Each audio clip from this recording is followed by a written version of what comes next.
Personne n'avait compris le scénario du film. Pourtant, Léopold Bessiping, enseignant au lycée de Penka-Michel à l'Ouest Cameroun, maîtrisait parfaitement toutes les scènes. Normal, il en est l'acteur principal. Première scène, dépôt des dossiers de candidature pour la présidentielle du 12 octobre prochain.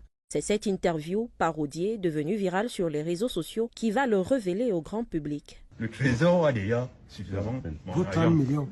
Avec les intérêts qu'ils me doivent, je ne peux pas venir donc ajouter l'argent sur l'argent. Cette réplique projette l'opinion publique dans ce qui se trouve être la scène principale de l'acteur. Léopold Bessiping, enseignant de formation, président du référé, parti politique bien que reconnu mais pas connu du public, se positionne comme candidat à la magistrature suprême. À la vérité, sa candidature est le seul moyen pour se faire entendre après des années de bataille.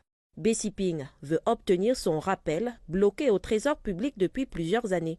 On a jugé au ministère et on m'a donné raison et on a rétabli en solde. Mais le rappel, on n'a pas payé. Avant qu'on ne juge, c'était trop tard que j'ai attendu, fatigué. C'est un peu plus clair maintenant. Alors que tout le monde croit qu'il sera découragé par le rejet de son dossier de candidature par le Conseil électoral, l'homme politique qui ne veut plus verser l'argent sur l'argent, sa phrase devenue culte, va introduire un recours auprès du Conseil constitutionnel. Contentieux préélectoral, ouverture des audiences, Bessiping à la barre sait qu'il joue une scène ultime. Le Cameroun, le monde de l'écoute. Il explique au président du Conseil constitutionnel pourquoi il ne peut s'acquitter des 30 millions requis pour prétendre au palais des Tout-Dits. Son passage va provoquer un fou rire collectif. Débouté par le Conseil constitutionnel, Bessiping est raccompagné tel un élève indiscipliné. Ça aussi, l'acteur l'avait prévu. Autre interview, Léopold Bessiping insiste sur les raisons qui ont conduit au rejet de son dossier. Et je savais donc que même la requête-ci devait être rejetée. Qu'est-ce que j'ai demandé dedans? J'ai demandé que tant qu'on déclare la liste définitive des candidats à cette élection, sans tenir compte que je suis en procès. L'enseignant sait qu'il a atteint son objectif.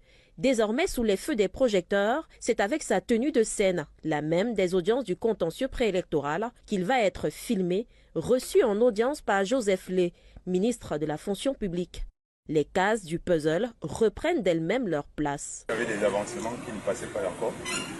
Bon, les techniciens vont se pencher dessus avant d'évaluer le montant correspondant aux avancements. Bessiping, qui a essuyé des échecs pendant des années, en 72 heures, va rencontrer les chefs de département ministériels chargés de résoudre son problème. Convoqué au ministère des Finances, Léopold Bessiping est certain de rentrer en possession de son dû. Pour l'heure, il ne connaît pas son solde. Seule certitude, l'enseignant, candidat à la présidentielle, a tenu sa promesse. Il n'a pas versé l'argent sur l'argent.